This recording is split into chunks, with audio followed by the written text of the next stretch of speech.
When you're working with your media tailor logs, for example, it can be sometimes really important to understand how long a process took. These aren't currently available as CloudWatch metrics, but you can calculate them from the logs using Coralogix's ability to query the logs without any indexing, massively reducing the cost and increasing how much you can ingest, directly queried against the S3 bucket in your account at no additional cost. What this means for you is that you can really freely explore a very large portion of your data without any additional costs and without any complexity of managing all that data. And I want to give you an example. So I've filtered for all of my filled avail logs. This is when the transcoding operation has completed and the ad session has been filled. And I want to say, well, how long was it between filled avail and when the ad marker was first found? Now I can pick various different points. So I can pick transcoding start, transcoding completed, ad request to vast response receive, and so on. But this is a pretty good starting point. So, for example, what I can do is I can use the join command. So what the join command does is it will actually connect this. It's a join, like if anyone's familiar with databases and things, it's the same kind of thing. You can join two different log documents together. As you can imagine, I'm going to join the filled avail, which is like the end of the process, with the ad marker found, which is the very beginning of the process.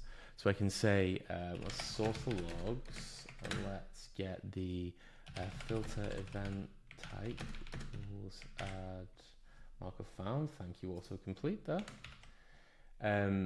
which is great. And I think because I've got a new line, I'll do this using session ID. So the session ID is how we'll link those two things together. This may not be perfect because obviously one session can have multiple things, but the most important thing that you're able to do is this will give you a really clear idea of how long different sessions are taking. If you have multiple, you can start getting cleverer and look only within certain time frames and things like that. But this is quite a simple example.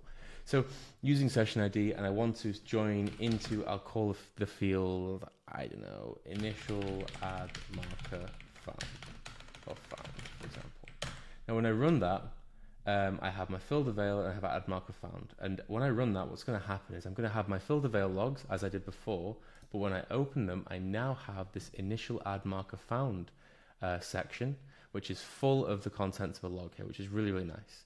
Now I'm looking for latencies. So I can see here the event timestamp exists within initial ad marker found, and I can also see the event timestamp exists in filled avail.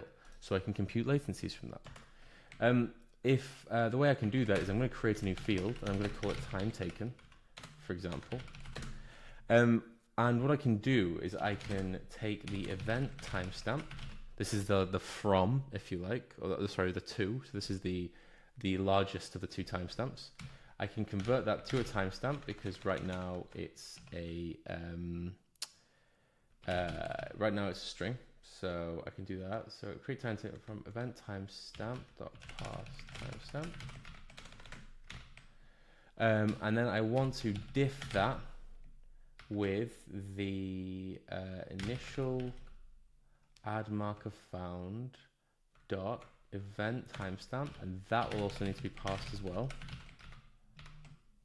And that gives me my create time taken. If I choose that, choose being, by the way, to basically remove all fields except the ones I've listed. So now what I've done is I've diffed two timestamps, and then I've whittled the document down to be just the latency. And there we have just our latency. And that's really, really cool. It gives us a really good start to work with there. We can also filter as well. So, because you can have ongoing streams that haven't quite finished yet. So we can get rid of those time taken nulls as well if we want. And there we have some lovely values there. Now this is really great, but there's over 1,000 different metrics here. So let's try and roll these up a little bit. We can actually aggregate them. We can do aggregate, and we'll take the average of time taken. And average takes a number, so we'll convert our interval to a number. That will turn it into nanoseconds. So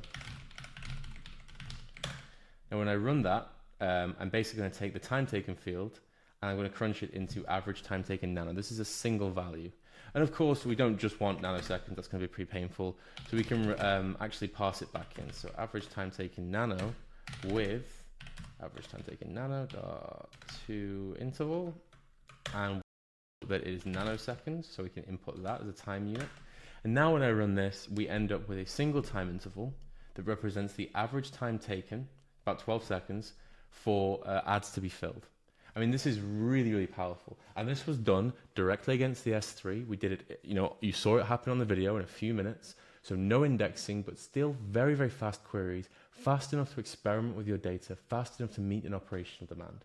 So this is effective access to very large volumes of telemetry data and the constant ability to investigate and churn new insights out of them, meaning the ROI on every gigabyte you ingest into Coralogix is constantly producing new and new insights. The more data you ingest, the more information you'll have for the basis of this average. You can generate percentiles, you can generate maximum values, minimum values. You can add values together if you really want. There's lots and lots of things you can do to make sure that the information you've got is really, really clear. And this is just such a powerful tool when you combine architecture, the ability to query remotely, query your S3 bucket remotely, and the ability to run complex transformations like joins, time differentiation, aggregations using averages, replacing casting. This is a full programming language that sits on top of your data, unindexed, that you can use to query your data for free.